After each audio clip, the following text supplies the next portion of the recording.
All right, welcome back to the GPPD podcast. Today's gonna be good. So me and my buddy here. You want to say anything? Hola. Oh, all right, whatever that means. No. So before we get started, couple things to keep in mind. So, as far as the officers that are looking to apply, join, lateral over, stay in shape.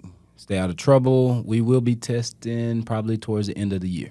We'll come back later with a date. But as of now, we want and we need qualified people for detention. I want to say I talked to some of the supervisors over there. The pay is good.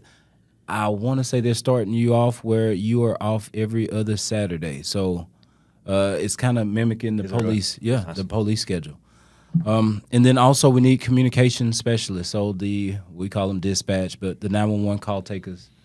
So if you're interested, grandprairiepolice.org, you can get on there and go to different departments to apply. So please. And I'm not sure, but I would assume that like our job, if you're not sure what it is, give us a call and see if you can kind of poke your head in and see what's going on. See if you can, I don't know, ride along since you're physically shadow, I think they use the word. Yes, so you can do that. I had somebody reach out to me, so I just told her to go up there and sit with them. Yeah. An hour or 2 hours, and you get to see what they do. So it's pretty neat. It's pretty different. That way you get an idea. It's a completely different kind of job, too. I wouldn't. I couldn't do it. Nope. I couldn't One screen, and I'm already, I can't click. Man, some of those people have like 4 monitors in front of them. You can forget about it. Just the call taken. Like if you call me for help and I answer the phone and you start cussing at me. Yeah, so we need people with great temperaments. Okay. Great temperaments. You know. My Nate's hanging up on them. All right, so before we get no, I think that was it. Jaxon. Sir. What's going on, man? How's it going? Appreciate you sitting down with us. Of course. Good to be here. It's gonna be fun. And you're on the hot seat, so I'm gonna ask you a bunch of crazy questions. Cool with me. Well, and you're new. Yeah. How long you been here? I've been here since May of last year is when I started the academy, but I've been cut loose from FTO since about the middle of April. So are you still on probation? Yes. So they can fire you for anything they say on here. Anything I say right now could be my last word. Ooh, that seat getting warmer. All right, no, bro, you can relax. Look, we chilling today. Trust me. All right, so I want to jump right in. So, if you want to tell them your age, but you literally have on how much time? So just here, Yeah. a year. Like I just hit my year mark last May. Wow. I don't know when the last time I talked to an officer that had been here a year. But Well, yeah, okay, so how was it? Like the academy experience, what would you say? not bad. It was definitely like, I think it was described to us more as like a gentleman's course coming into it and not as like militarized as some academies are. Yeah. Like especially not like regionals and stuff like that around here or other states, and it was great. Like there's enough ability to read and like you have the time to learn and you don't have to worry about too much. But then when it comes to anything else, like it's a lot better. I think that I've been to the militarized academies. I got to teach a little bit in Tennessee in their state police academy, and there was 120 something person classes, and they would learn everything in a week and then test on everything they learned that week versus like one test after everything here. So it was nice. I really enjoyed it. Good learning environment. Only had 2 other guys in my class. So, okay, so you came in as a lateral. Basic. So I came in as a basic. Oh, it's a basic. Yeah. Okay, so small class. So what were you doing teaching in Tennessee? What's the crossover? When I was in the military, I did the military police. Okay. And so I had like the opportunities through the Tennessee Highway Safety Office to go and get a bunch of certifications for stuff like SFST instructor, radar LiDAR instructor, all like the traffic guy stuff. Yeah. That's what I got into. And so I was teaching SFSTs down at the state police, or it's like one of the bigger lateral ones. It's Toletta down in Tennessee. So I got to go be one of those instructors for that. It was pretty cool. So, So were you one of the ones yelling and screaming? No, Yeah. I was the cool one that they would come to and talk to. I wasn't one of the regular instructors there, so I was like the cool guy, and I was like the military police guy, so they had no idea what I did, what I was doing there, or anything. It was a fun time. that's awesome. Do you want to do that here? I might try to expand my skill set a little bit more and get more into other stuff, but I got that on the burner. I'm already the SFST guy on shift, so I'm already burning through that. Look, and everybody's note to loving self, it. next time I work patrol. I'm always good for it. Yeah. For all of our civilian listeners, the SFST is the standardized field sobriety testing, Yeah. which is something you do going into an arrest for driving while intoxicated, which is generally an arrest that is lengthier in nature. It tends to change a lot. It tends to have different case laws come out of it because it's an offense that affects a wide swath of the population, I guess. Like everybody, even people like with money, get arrested for it, so they can pay for really good defense attorneys to find little holes in cases. So we're always having to find different ways to counteract that, and guys tend to not always want to do those arrests, and myself being one of them. Yeah, it's a lot of work. This guy. Yeah. After like 3 or 4 in a week, I get pretty tired out of them too. It's a lot of work, but it's a good fulfilling one. It's one of those ones where it's like no matter like what you're saying, the money you have or anything like that, like it's the one thing people will spend tens of thousands of dollars to fight for, and for good reason. It's not something you want. So It's also an equalizer in that a lot of different crime trends tend to affect certain areas, certain demographics, certain income groups, whatever.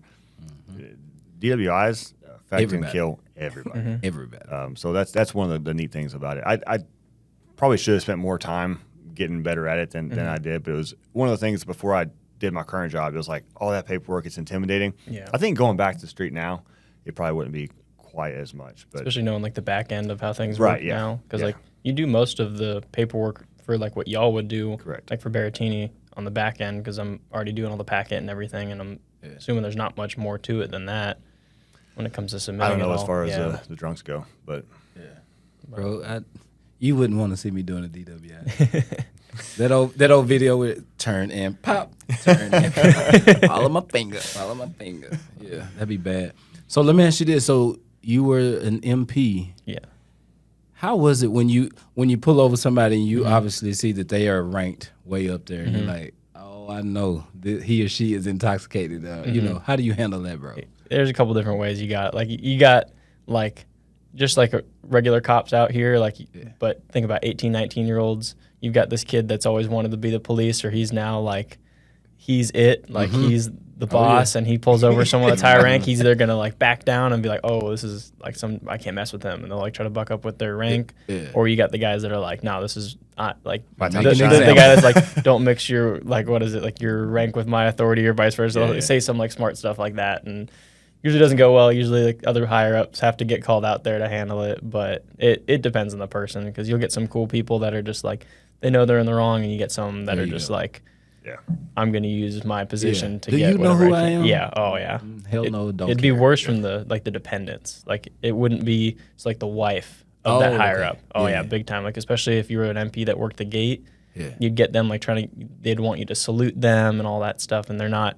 Yeah. that's real. Yeah, that's a thing. I thought that was. I heard that joke. It's always I thought it's a big surely joke, not. but no, it's true. You'd get them. Like, I didn't work the gate very much at all in my career, because it was a very small amount of people that usually work it. Yeah. When I was there, and you had one or two that would come through, and they're, why aren't you saluting me? Well, ma'am, you're not in the military. Right. I serve too. Oh. Oh, okay. Well, have a nice day. And you just get them out of there as quick as possible, so you don't get a complaint. Yeah. Jeez. I wouldn't. Yeah, I wouldn't want to do that. No. I get complaint on day one. I guarantee. Oh yeah. Salute, you better get your ass out of here. So how old were you when you started in the military? 19. And what branch were you in? Army. Okay. Yeah, so I did Army 5 years. So went to college for a little bit and decided it wasn't for me. Yeah. Air Force recruiter wasn't there that day. Joined the Army. So you was trying to go to the Air Force? I was just like looking at my options, and I should, if I could redo it, like I wouldn't want to redo it, but if I could, I'd probably say Air Force is a better quality of life than the Army. Yeah. But I got so much out of it, like, you know, being prior military. No. Okay, so yeah, the Air Force, like just every little thing. I went and did some training down in San Antonio when I was in the Army at the Air Force Base at Lackland, and 2 weeks of that made me just like hate the Air Force, because they get so much better. You get the privates, like it was during COVID time, and they didn't have enough room for their like barracks for where they could stay for training, so they're putting them up in the on-base hotels, and like all that waiting around time counted as their training. It was crazy. So I was just watching these guys that aren't even in the military yet, just hanging out in hotels, having fun. Dang. Army, no, you stay in a tent. Yeah, there's the ground. Yeah, have fun. That's right. Y'all hear it, tax dollars. Yeah. So what made you want to make the jump from the military to the civilian side? I had a lot of fun doing what I was doing in the military. I got pretty quick into the traffic. Like I was only in like the regular MP stuff for about 2 years, and then we had a traffic section there on base, and I jumped into that. A traffic section So on base. think of like the dynamics just like what we have here for traffic, exact same thing. We didn't have motors, but like Hood had motor units and everything. There was a little bit bigger of a section, but we had 10 guys. It was what we were like assigned. We didn't always have 10, and then the guy in charge. And so I was one of those 10 for a while, and then I became the guy in charge and just wanted to continue doing that and like just enjoyed what I was doing. We didn't just do traffic stuff, but we always had someone on 24/7, and so it was like a good way to have like a guy that knew what he was doing on shift, especially when the training wasn't the greatest for like the regular road MPs. You had like my guys were the expert, and so when I was out there, I was the expert. Like you had a question, you gave me a phone call, I always had an answer. If I didn't have an answer, I'd have to look it up for you, and so just wanted to continue doing that. And now I'm here where I get paid a lot more money than the military, and all I got to do is show up on shift and go home at the end of the day. So it's pretty great. I'm enjoying it. Yeah. Well, where do you want to go, like as far as career wise? So like, because it sounded like you promoted within really quick. I was gonna say really quick. Hell, you super young. So what do you want to do here? Like, do you want to fly up the ranks? No, I had my time with responsibility. Yeah. And I'm enjoying being responsible for myself right now. No, I was in the military. Like I was holding the spot. For the people that are familiar, it was a staff sergeant position, and I was holding it as a specialist. So I was like in for about 2-3 years as really 2 years as a specialist, holding a spot that someone would normally be in the Army for about 5 to 7 years as a staff sergeant, and I took that spot. And then held that and picked up my sergeant, and then was that for the rest of my career until I got out. And so I had fun. It was a good time. I might maybe pick up a traffic spot here eventually, or I might try to get into something more like narcotics or like deployment stuff, like what everybody wants to do now, get into the drugs and money and all that kind of stuff. But no, I really enjoy just being on patrol here. We had enough time in a shift to go and do whatever we want, have fun, but then also like go and answer the calls for service, still interact with the community. And I don't think there's opportunity for it upstairs, but I don't think as much as just being on patrol. And here, like I said, there's just so much opportunity. Oh, for sure. Yeah, I mean, I work upstairs obviously, and I'll work like traffic details to kind of get my feel of being in a squad car, being out there doing stuff, or like patrol OT opens up and I'll jump on it, and it's refreshing. You're like, man, I forgot what it was like just to get in the car, start the car, and go wherever you want. Yeah. Otherwise, you end up in the car. I won't say names, but he was like, "Where's the map?" I was like, "Bro, hit that button right there." First time, I may have said this already on here, but the first time I got in a squad car, because when you first go upstairs, you're just inundated and you're behind the curve because you're basically starting over as far as learning how to investigate. And I got in the car to go make a stop for one of our guys. I was like, "I'm called patrol. Like I miss being in the car anyway. I'll go do it." And so I'm going way too fast trying to get to where I'm going, and thankfully I know generally where I'm supposed to wind up. But I'm trying to figure out how to turn on the computer, and I cannot for the life of me figure out how to turn on the computer. Is it one of the old ones or one of the new No, it's one of the new ones. They just and the magic thing they did was they moved the power button from here to here, which you would think I'd be able to figure out, but when you're going 80 miles an hour, it's a little probably in harder. the dark. And then I worked patrol a couple weeks ago, and I wound up tasing somebody. And so I had to do the use of force report and whatnot. And so I go do that, and I go to take the computer out of my car. Can't figure it out. Like I couldn't. I pushed everything, pulled on everything. I couldn't get the it like lost the signal. No, like I physically was too dumb remove to the figure out how to get the computer out of it. Yeah. I just had to wait till someone walked. Ones. I had to wait till someone walked by, and I was like, "Hey, can you help me do my stuff?" And he just literally had to come over and show me. Now I will say this about you young guys: y'all don't mind helping us. No, we know how it is. I'm quick to flag you down. Hey, bro, can you help me out? Yeah. I got you. So look, I appreciate y'all. That's definitely how I was in FTO though. I had like the same computer mounts the whole time, and then I sit in someone else's car, and I'm like, and they're just expecting I'm in like phase 3, like expect to know how to do everything, and I'm like, I don't even know how to turn this computer on. I'll be honest. And it's like one of the old ones with the switch in the bottom and like the base of it. And I was just like, I can't find a power button anywhere. And I'm a computer guy. I'm supposed to know where this is, and I can't find it. See, that's the one I was looking for. I was trying. I couldn't. The old school ones, because it's it's not old. Jesus, it's not old school. It's like it two is generations ago. Yeah, no, it is old school. Hell, you jump in the cars now and you can't figure out how to get them in gear. Yeah, the buttons. Yeah. That's awful. Yeah. I'm not a fan. Not a fan either. We'll get used to it, I'm sure. But I won't. You can't like flip around on someone real quick though, because you have to like cycle through the buttons. You can't just like move the shifter real quick. Oh yeah, to that's be able true. to like really burn through the gears, like be able to chase after someone and like turn around. Takes too long. All the little things and the brakes, but they're We'll getting edit that fixed. out just in case anybody's listening. They see a new Tahoe, be like, I get away from it. Yeah, I get away from Yeah. him. Make him turn around 3 times. That's funny. So what did you go to school for? Or did you start going to school? I went to college just for a year. It was just for computer science and I think a minor in criminal justice, but I don't even think I got to touch that. I just did like the basic credits for a little bit, and then after that, it just became like a pay to play because I was going and playing lacrosse in college. And it was a little D3 school out in Connecticut, but it was fun.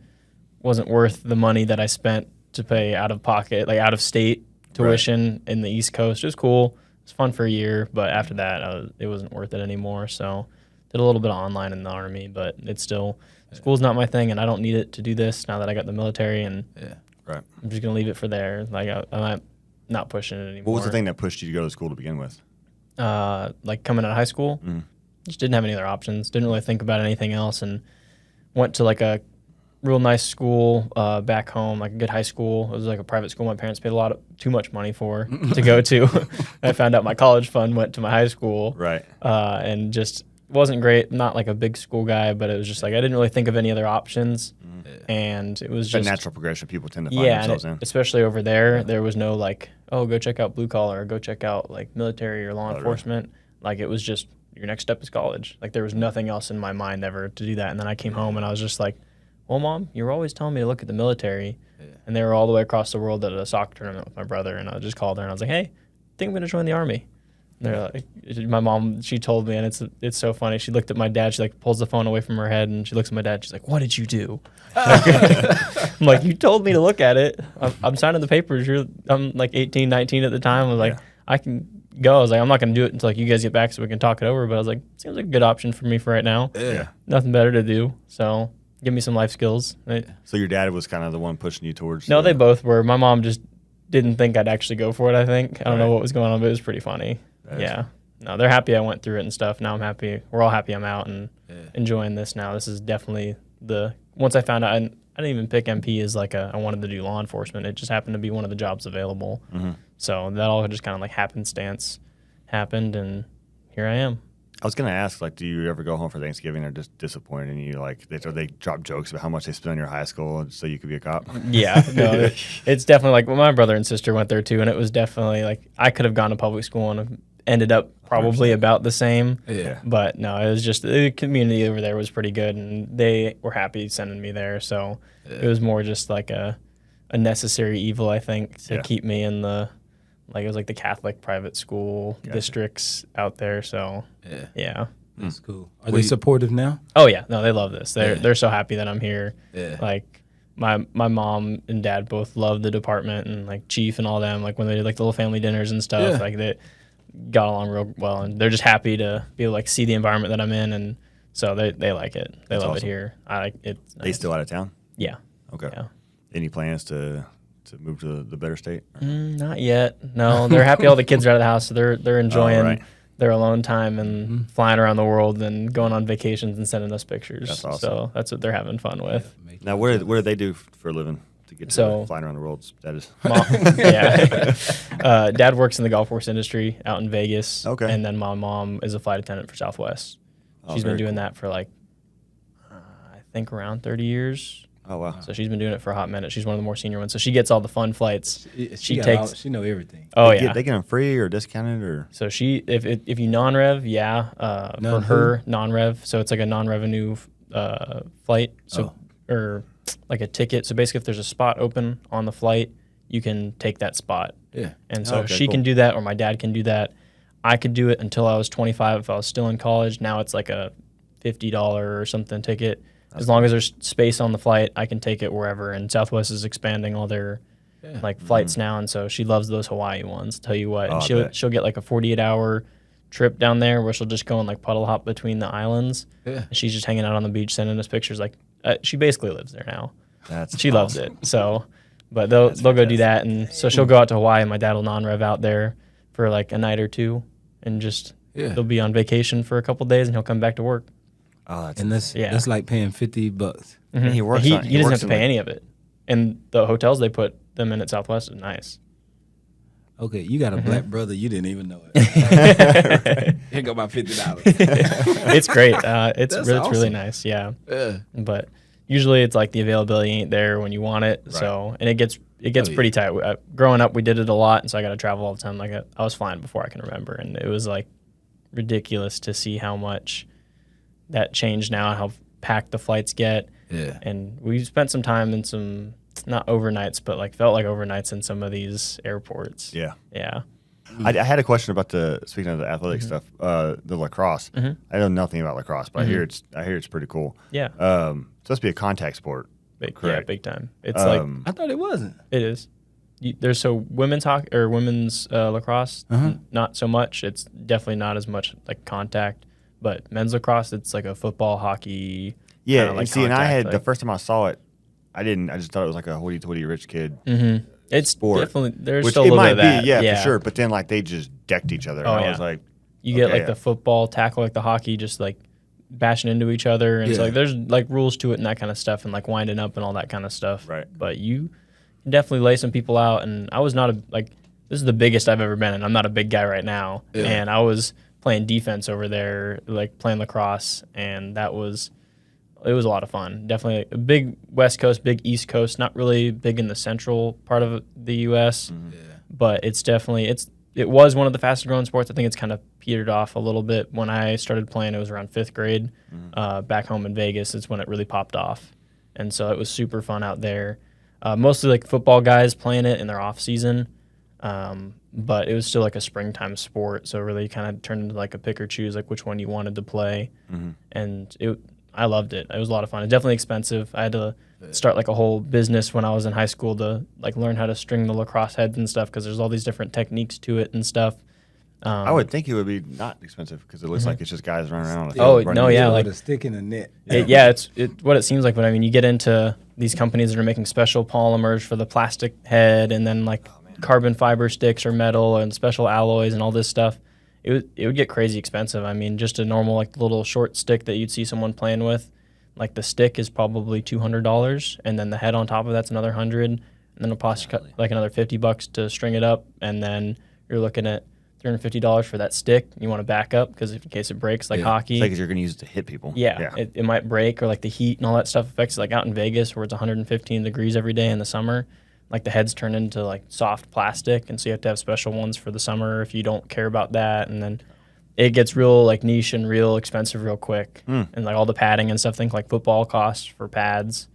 So it gets expensive quick. It's a fun sport for sure, but there's a lot to it. And then you got the indoor and outdoor versions, like box lacrosse. Like they got little pro leagues and stuff like that now, but they're not like, it's like beer league but televised is really what it is. They got to have day jobs and all that kind of stuff. But you'll see like I think it's the NLL. There's actually a team out here, I think in Dallas or Fort Worth, one of the two, but they'll play every so often. And it's just like box lacrosse is definitely like the indoor version. Way more brutal. That's more like hockey than anything else. They play it on, depending on where it's at, it can be like real short grass, like turf, or it'll just be played on the concrete, like without the ice.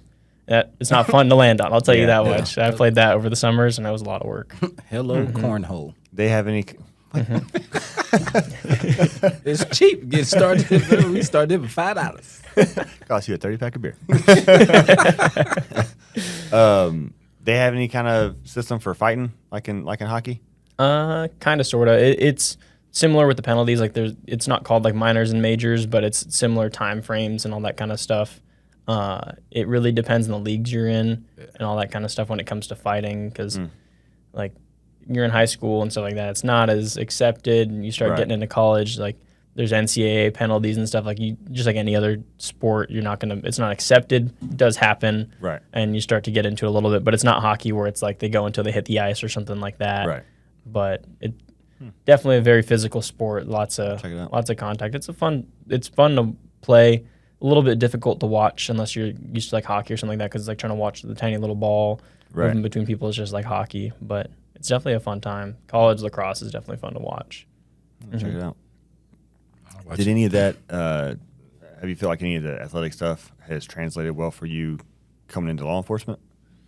Yeah, I'd say like lacrosse is a very big like heads up game. Like you can't be just looking at the guy that's closest to you that has the ball. You'll get laid out, kind of thing. It definitely always kind of that was my sport I played basically my entire life, and so that I'd say it transitioned a little bit, but it's not something you can really do much anymore. But in terms of law enforcement, maybe not. I'm kind of getting into other sports now, and it's definitely transition. It's just a good like you got to have a lot of knowledge and experience, and like there's plays just like football and all that kind of stuff, and so you get into like depending on what the offense they run changes with defense. Like you got zone and man defenses just like in basketball or something like that. Right. And you've got all the different plays you're running and you'll kind of change on the fly. And so knowing all those and being able to do that. And it's just like in college, it was really big on like watching the other teams, like their film and all that kind of stuff and going through all that. So that was, oh yeah, it was pretty intense. So it was a good time. Definitely at least set me up for like success in the future. We had some great coaches that weren't just like sport coaches, but also like helping us grow as young adults into like the world.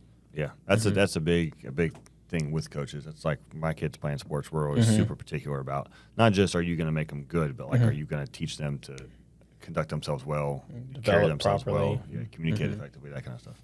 Yeah. Well, you said you're getting into some sports now. What are you doing now? So something I really liked playing back in like my middle school, early high school days was paintball.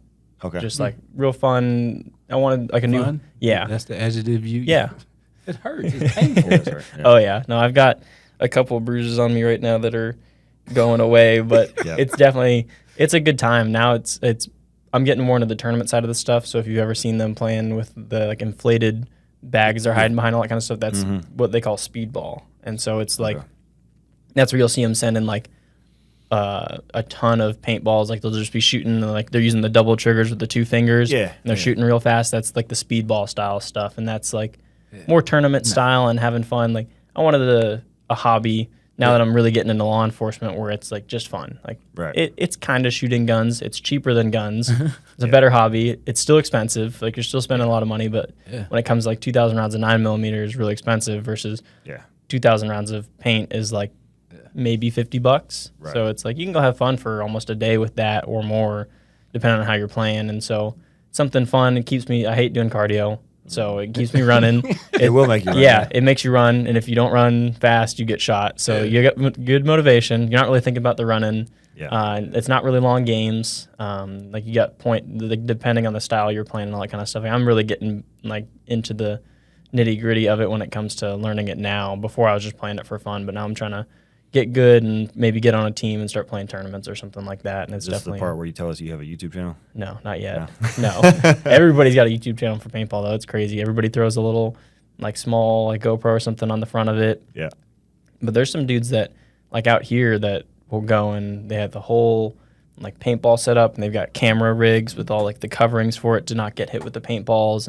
And they're out there doing like professional videos. And there's some dudes out here like I was just playing like rec ball last week, and there's a dude out there just practicing it, and he's getting good clips of everybody diving and eating it and getting shot off the break and all that stuff. So it's really cool to see. I guess Texas is the biggest state in the country for paintball. Really? Yeah, I didn't know that until I started getting it into here, and there's like a really good field down in Waxahachie, and they huge for paintball.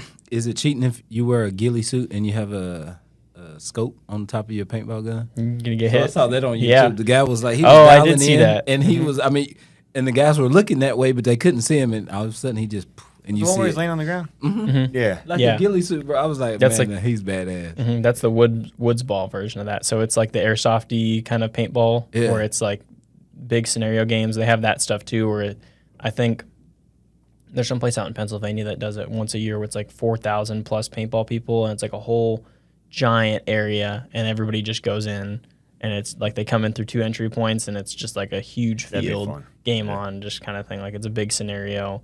So there's stuff like that you can get into, or you can get into like the smaller tournament where it's like 5-on-5, and it's like a maybe 50-yard field, something around that size. So it's not huge. Yeah, it's definitely close enough, and you just don't want to get point blank. That's what really hurts, is because because that's when it starts like you shot me within 10 yards. Oh, dude. Well, I play with my I don't play, but my brother enjoys it. We went and played as a family with all my siblings. Yeah, and they had a scenario, and he shot me, right in the mouth.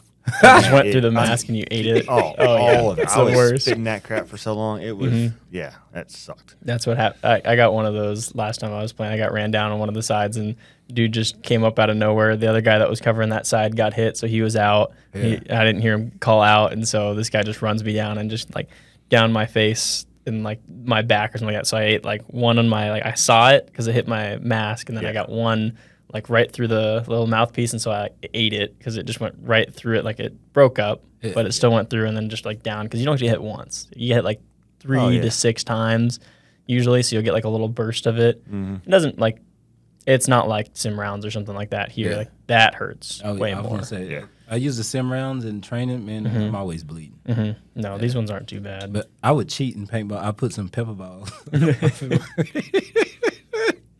Oh, you gonna come out from behind now? You use some pepper ball on me. We're gonna have a conversation about 9mm and how much that costs. Yeah, we had our fun times with those in the military too. We had pepper balls. Some would get broken in the stairwells sometimes. And you wouldn't know till you were like halfway up. That's awesome. There's nothing funny about pepper balls or pepper spray. No, but you did that here in the academy, right? The pepper spray? Unfortunately. Yeah. You did? Fun. Yeah. So okay, so when I came through, we didn't do it. So what'd they do in y'all's class? So I think a class or two before me, they've changed it up a little bit. So now it's not just getting sprayed and going through like a gauntlet like some places do. Because I did that in the military, and that was awful. Getting like your face painted orange with pepper spray and then open your eyes and give me your name and badge number, all that kind of stuff. No, we didn't do that here. It was more, I'd say slightly more realistic, but now that we don't have the stream anymore, we use like a mist almost. Okay. It's like a cone shape. I can't remember exactly what it is, but it's not as hard of a stream, so it doesn't go as far, but it's made it to be like more inhaled and also like get you in the eyes. And so they had us like stand in a little line, and they sprayed some over us. And then we started, it was over at the academy, so we just like started at one of the signs, and we run around the corner, and there's a guy to like subdue, and he's all like kitted out so that he doesn't eat it because he's the one getting hit every time. And they'll spray it over you as you're running up to him, or like spray it in your face basically as you're running up to him, and then take the guy down and all that kind of stuff. So it's not as bad as it used to be, where you have to like go and fight people off and do like handcuffing and then like take some like all the other stuff that like places do. So but I had to form I think we call it a C clamp or something, where you open up your eye and you try to engage. No, but some of the funniest videos, bro, you ever it's seen. Awful. Oh, it is. It's the worst. I'd never wish that on anybody. Anybody that makes me use that, like, it's a bad day. It's not fun. Oh man. See, we don't use it. No, I don't carry it. Yeah, I was gonna say it stays in my car. Like if there's something I know I'm gonna need it, I'll pull it out and like throw it in my pocket. But it doesn't stay on my belt anymore because I don't wish that on anybody. And it's honestly, I think like if you use it around me, like after we get whoever's upset. in jail, we're gonna fight. I'm not not about that at all. Yeah, they told us be careful when you go home and shower because it reactivates. Oh yeah. Oh, that is true. 100%. Yes, I found out the hard way. You have like PTSD for like a week. Anything spicy or like hot, like you get something in your eye and you're just sitting there like waiting for it to keep going, and then it doesn't. You're like, oh, all right, that's right. That's not. They tase you in the military too? Yeah. And here, I got it both. It sucks. It's awful. I got the old X26, and then I got the new taser here, and the new one significantly worse. Yeah. Really? It's like, like the amount of like shocks per second and stuff was like double or triple or something like that. It is true. Don't do things to get tased because it's uncomfortable. Don't tase me, bro. Yeah. You say you use yours? Yeah. Actually, first time in my career. Yeah. Huh. Yeah. Man, I tase people. Ooh. I'm not gonna say all the time, but kind of sounds like all the time. I know it was a lot. It was a lot. So now your career's been short thus far, but have you ever significantly embarrassed yourself? Probably without me knowing it. I do that pretty frequently. I'm a talker, so I usually talk my way into something stupid or say something dumb. Yeah. Usually around my FTOs, it would be like that. I tried to keep back in the military or back where I came from, because I know how annoying that is. So I tried to keep that to as minimal as I could kind of Yeah. thing. I didn't want to be that guy. Yeah. Still was that guy a You're little not bit. that guy, trust me. Yeah. We know that guy. Still was that guy sometimes. You can ask some of the guys from the lateral classes that I definitely, whenever we were together at the very beginning, said some stuff. It was just like silly things and stuff where I came from a spot in the military where I didn't have anybody above me except it was like me and then the chief of police, and we're all like in the same room all the time. There's no one really. I had a civilian like lieutenant that was my counterpart, but other than that, there was nobody between me and him. And then we're sitting in meetings with like the higher ups on base handling the soldiers' problems, where it's like you've got the combat brigades that are like what the main focus of the base is about. Like there's like the 3 big ones. And so we'd be sitting in meetings with them once a month or once every 2 weeks talking about like what their soldiers did, because we had basically, think of it like the sectors here, but instead it was split off into like where those guys lived. And so it was like where those like command team areas were at, and that would be like, what are the crimes in this area? What are the crimes in that area? And so we'd have like the same comp stat and all that kind of stuff going on. And so we're doing the same thing, breaking down all the problems of all the different crime in the area and like what was hot for that time and like how can we counteract it and how can you guys from a command team level counteract it. And so I'm sitting there and all these things, and I can speak my mind with these, like, I mean, you're talking full bird colonels or like once a month or once every like quarter sitting down with the general of the base, and like we're all like not like conversating but like in the same room, have talking points and like discussing things back and forth. And like my expertise was always the traffic stuff, so I'm always talking with them about that. And so sitting down here like my first couple weeks in the academy saying stuff I probably shouldn't to higher ups, just like talking to them because I was like,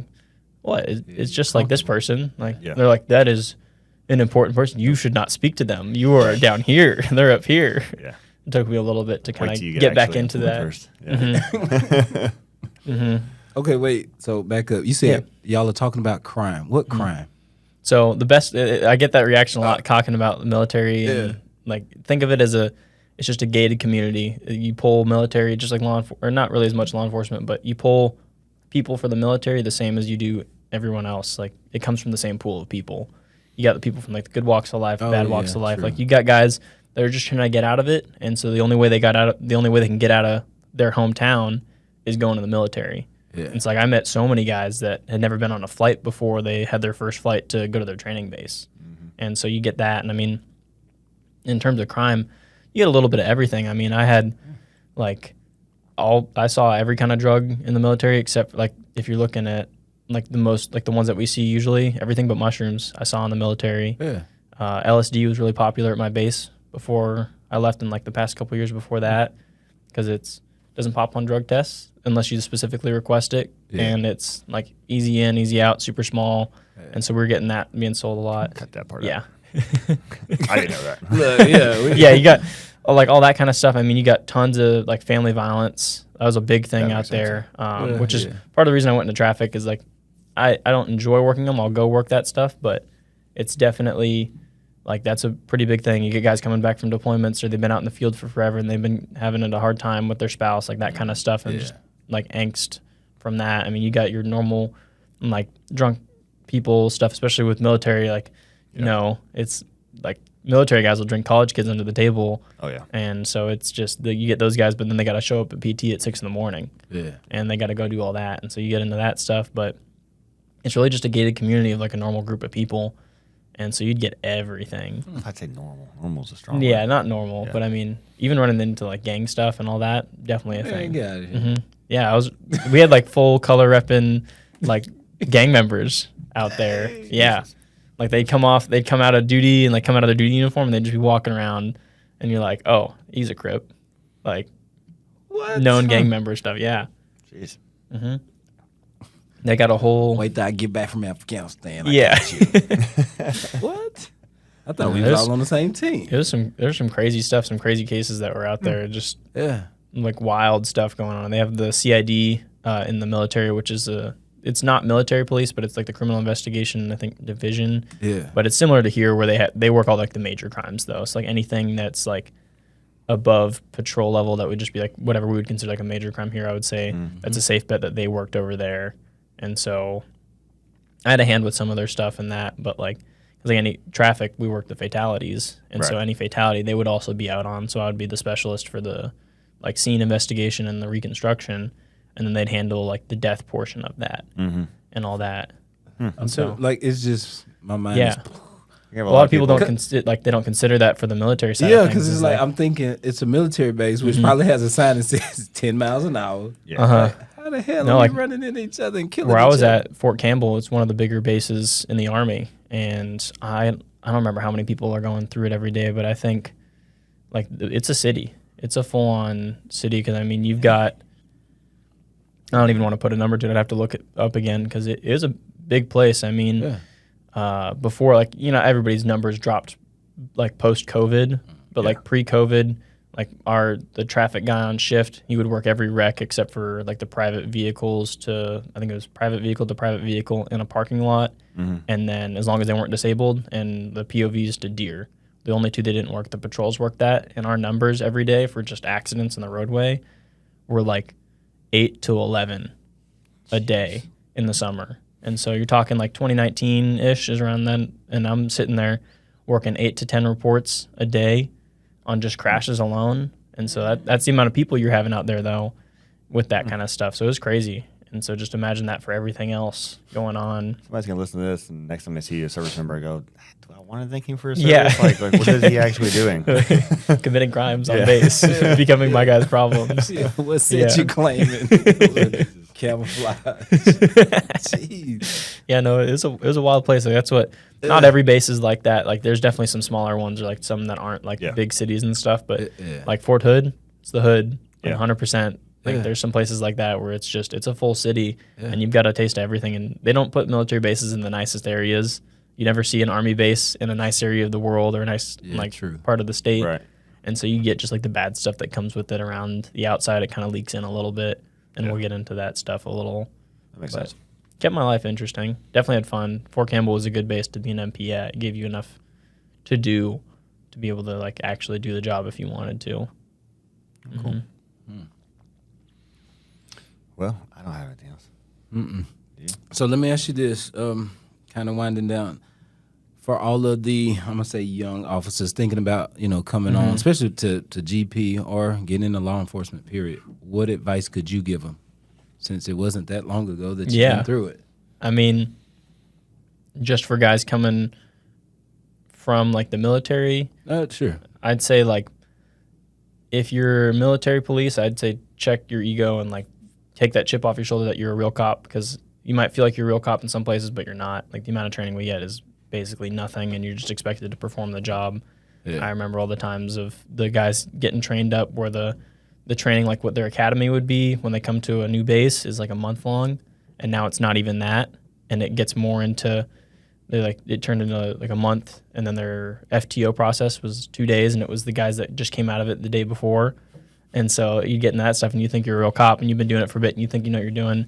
Right. You don't. Like I specifically looked here in like at departments that didn't consider MPs as law enforcement necessarily in terms of like a lateral program, because at the end of the day, you're not real cops. Yeah. Like if you can get over that and be willing to accept like that you're gonna have to go through training again, be much better off. Like I learned so much going through, like I had some of the high-end knowledge already. I mean, being like an SFST instructor and then sitting in the academy in SFST class. Right, yeah. Like stuff like that where it's like I had to check my ego at the door and be like, all right, I have to like sit through these. I haven't had these classes yet. I haven't had like basic like law, that kind of stuff. I learned it on my own, but I didn't have that. So like knowing that you're going to have to sit through some more school before you get to go do the job that you probably were already mostly doing is going to be something you're going to have to accept. But it's definitely like a worthwhile experience. It's a tough time now to do it, but there's still plenty of support. I'm getting guys left and right still thanking me for what I do and being as young as I am doing it, and I wouldn't change it for the world. It's a great job. Having fun doing it. It's definitely a fun time.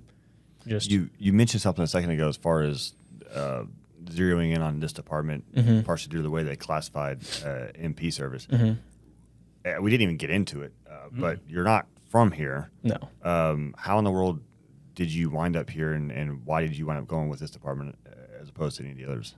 So, like I kind of mentioned a little bit before at the very beginning, I was talking about like I wanted to continue doing what I was doing in military. Like I had a lot of leeway to do what I wanted, and I was kind of molding that section that I was in to kind of how I wanted it to be, because I saw it, when I first got there, I saw it as like this like tool that could be used, and there's a lot of leeway to go one way or the other. Like you could do the bare minimum or you could do a lot. In the military, you don't get paid any extra to go the extra mile. I could show up for an hour a week and get paid the same, or I could show up for 90 hours a week. And I had weeks where I was working like 80 hour work weeks just because I was trying to do the most I could. And so like rebuilding the section and that kind of stuff after COVID was like a big part of one of my jobs. And I was trying to make sure that we had a good working relationship with all the departments in Tennessee. And I just wanted to continue like doing good work, because you know the cops that can sit there under a tree, or you can be the cop that's the go-getter and going into that stuff. And it's just I want to continue being that person that was like the go-to. And I don't know much here, but I'm trying to become one of my goals is to be a person that's knowledgeable on shift, and someone can come to and like look at you and be like, oh, I can ask him a question because he knows what he's talking about. Mm-hmm. Like I hated the guys that would just do it because I told you to. Yeah. I always was the guy that was like, they could come to me and ask me a question, and they could also know where I got the answer from. And so you could ask anybody that I worked with, that I was always that guy that they could come to, and I wanted to go somewhere where there's more people like that. And I remember looking around. I was actually on Street Cop Training's Facebook group, just looking and trying to find out like what departments are out there, because like that's a company I went to some training for, and they had a good message, a good idea with law enforcement and doing the job correctly. And I think that the departments that they were pushing, because they just like pushed like ads for some of the departments. Like I saw one of our hiring page, like the little screenshot that we do of everything. And cool. So I saw that and I was like, this could be a good department. Never heard of Grand Prairie. Never even been in the area. Right. Don't know what it's about. I was like, I'll check it out. I was like looking at them, like us, Irving. I didn't even apply to Irving, but that was one of the ones I was looking at. And I think I talked to an officer from Denton maybe, or Irving, and just talked on the phone with him for a couple hours. And this was probably a year before I even applied, just looking at places. I probably called Carlos and asked him like what was going on about the department. And I'm just some MP kid that's like a year out from being able to even be hired and wondering why I'm calling kind of thing. And just talked to people. And it seemed like Grand Prairie was known for being a great like PD, good administration, and good like you aren't allowed to be a cop. And so that was one of the biggest things I was looking at. And I mean, it's preached here, you got to go be a cop if you want to work here. And that's definitely what it is. And I remember, I think my second day on FTO driving, because like you got your little observation week, and then you've got your like, I guess like phase one, and second day we got a stolen car. And so I'm going and getting the stolen car, and in the military, I went to a school for teaching traffic stops, because everything has a school in the military. And so I got like a school for teaching traffic stops and like the high risk stuff and all that. And it was more a civilian course. It was really outdated, but just being able to slowly transition like that to how we do it here, and be able to get out of the car, and I ran it and like did everything I was supposed to, and everybody just showed up and did what they were supposed to, and it went smoothly. I was just like, this is the place I want to be, because everybody knows what they're doing. Yeah. Versus in the military, if I had that, I would have been directing everybody where to go. You are this person. You stay here. You say this. Don't say anything. Hold this lane. Like all that kind of stuff that you'd have to give instruction for here. Right. Everybody just fell into place. We did it as soon as everybody got there. It was done. And I was just like, this is it. This is the place I want to be at, because it's cool. Mm-hmm. Well, that's kind of why they're going to a less militaristic style of academies, because the military mentality is great for certain military situations where you just want someone to do exactly what they're told right then and there, no questions asked. But often that's not what you want in a police officer. So you need guys who can operate independently and you have discipline, but not that I'm just going to sit here even though it doesn't make sense until I get told what to do, that you might come across in the military. You get that like more critical thinking, I think, and I think especially my generation, we're the why generation. Why am I doing this? Why am I being told to do that? And I think it's taken a second for the like previous couple generations, especially in law enforcement, to learn how to teach those people. Like me being from that generation and being an instructor for some stuff, knowing how to teach to that generation is definitely useful. And like the iPad generation of kids that are just even more like that, you get into that and trying to teach them something is really difficult. And so I was teaching 17, 18-year-old guys SFSTs, and if you think cops are hard to teach, think 18-year-olds that could care less about this because it's like 1/5 of their job, Right. and this is a niche skill inside of that job. And so knowing how to do that is definitely difficult, but it's like, I'd say just overall, it's definitely like a fun, this has all been really good so far. Good. Mm-hmm. Well, we'll have to check in with you in a couple of years and see how I'm you're still doing. on patrol, If you're still on night shift. Still enjoying it. Yeah. Which shift you on? Nights B. Yeah. Yeah, very nice. good shift. It's a fun time. All right, buddy. Well, I appreciate it, man. And like I said, we'll catch up with you another time. Yeah, thank you guys. Till next time.